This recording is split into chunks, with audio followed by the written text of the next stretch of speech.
ছয় দলীয় মহিলা ভলিবল টুর্নামেন্ট শুরু। জলপাইগুড়ি চৈতালি ক্লাবের ব্যবস্থাপনায় শুক্রবার এক দিবসীয় ছয় দলীয় ভলিবল ফুটবল টুর্নামেন্ট শুরু হলো। জলপাইগুড়ি শহরের ডিভিসি রোডের মাদ্রাসা শুরু হয়েছে ভলিবল টুর্নামেন্ট।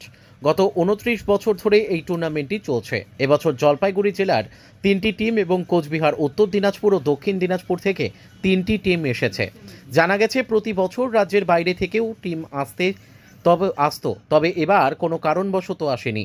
এদিন সকালে বৃষ্টির কারণে নির্দিষ্ট সময়ের কিছুটা দেরিতেই শুরু হয় ভলিবল টুর্নামেন্টটি।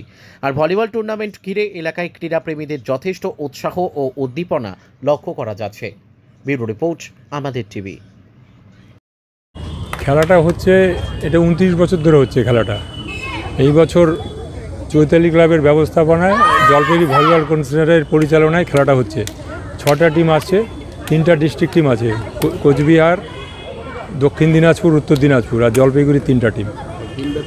একদিন ব্যাপী, ডে নাইট। প্রতি বছর ওই মার্চ, ফেব্রুয়ারি, মার্চ এই টাইমেই হয়। মহিলা ভলিবল সকলেই এলাও, মহিলা হলেই হলো।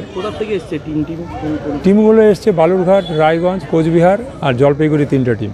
পুরস্কার কি থাকছে, কিভাবে দেওয়া হবে? পুরস্কার অনেক পুরস্কারই থাকে, চ্যাম্পিয়ন রানার্স বাদ দিয়ে man of the tournament, man of the match প্রত্যেক খেলায়, তারপরে প্রাইজ মানি সব আছে। আজকে চ্যাম্পিয়নদের কি দেওয়া হবে? চ্যাম্পিয়নদের চ্যাম্পিয়ন ট্রফি আর 3000 টাকা, আর রানার্সদের champion trophy, runners up trophy আর 2000 টাকা।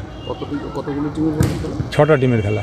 জেলার বাইরে থেকেও টিম এসেছে? হ্যাঁ, প্রতিবার রাজ্যের বাইরের থেকে আসে, এবার কোনো একটা কারণে সম্ভব হয়নি আর কি, একটু তাড়াতাড়ির জন্য। নাহলে এটা অল ইন্ডিয়া টুর্নামেন্ট হয় প্রতি বছর। ফাইনাল আজকেই হবে, হয়তো রাত্রি 10টা বাজবে হয়তো। আর 3টার সময় খেলা আরম্ভ হওয়ার কথা ছিল, তো বৃষ্টিতে 2 ঘন্টা লেট হয়ে গেল।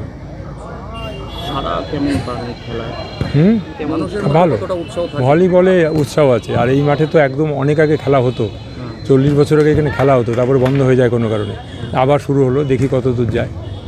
আপনার নাম পরিচয়? আমার নাম সুব্রত শাহ, ভলিবল কোচিং সেন্টারের কোচ আমি।